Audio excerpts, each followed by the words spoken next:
Hey Jeff, happy birthday, man. Joe Bob Briggs here at the behest of your wonderful wife, Jenny, who thought you might need a little expertise and advice regarding the advent of your 40s. Jenny told me quite a bit about you, including things that could get you arrested in 37 states. But don't worry, I consider you a prime member of the mutant fam, so I will not be reporting anything to the authorities.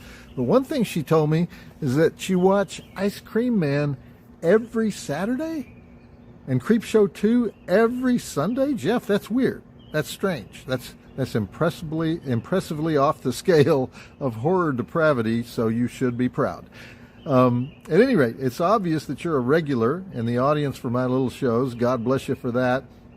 And that impressive horror DVD collection warrants, I think, a little drive-in astrology on your behalf. So I have an inkling as to why you might be deranged in the particular way that you seem to be deranged, and it all has to do with the magic of your birth year, which you may not realize it, but it's one of the most awesome years in the whole history of horror.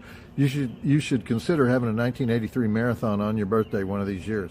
Now, you don't remember these films because you were busy being born, but I was actually in the theaters that year, so let me tell you what you missed. If you hadn't seen any of these, you should check all these out. Of course, we had Sleepaway Camp. That was the second movie I ever hosted on Shudder, the very first marathon, starring Felissa Rose, hanging it all out there in the most notorious ending of any horror movie ever made.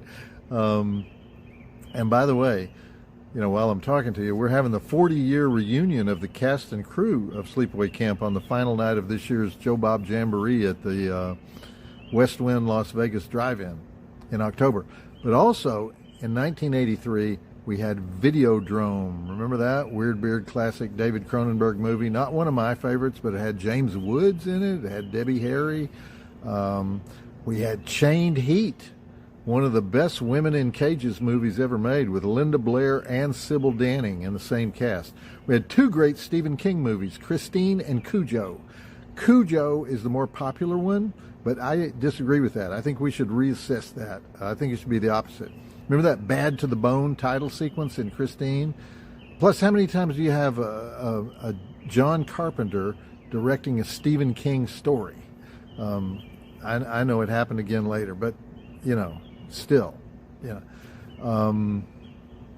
We had Grizzly 2, The Revenge. I would not recommend choosing that for your marathon. Not Charlie Sheen's finest moment. We had House of the Long Shadows with both Christopher Lee and Vincent Price. We had The Hunger. David Bowie, Catherine Deneuve. Was that movie ahead of its time or what? The Hunger may be the best horror film made in 1983. We had The Keep, which is pretty much Michael Mann's only horror film. We had Mortuary with Bill Paxton, the last film of Christopher George. We had Mountaintop Motel Massacre, Louisiana slasher film, never got the respect it deserved. Doris Wishman's forgotten film, A Night to Dismember. Of Unknown Origin, the killer rat flick. Psycho 2, one of the most controversial sequels ever made. Ray Bradbury's Something Wicked This Way Comes with Jason Robards and Pam Grier. And of course, who could forget Jaws 3D, where the shark gets trapped inside SeaWorld and Dennis Quaid has to get it out. Actually, everybody forgot Jaws 3D, but I digress. You could do a lot worse than celebrating your birthday by binge-watching 1983 horror. But whatever you do this year, remember, you are a drive-in mutant, and as a drive-in mutant, you are required to party like a jungle animal. That's part of the drive-in oath. I do enforce that. So have a wonderful celebration with Jenny, and always remember, Jeff, that the drive-in will never die, and neither will you if you make the appropriate deal with Satan. Think about that. And then invite me to your 140th birthday.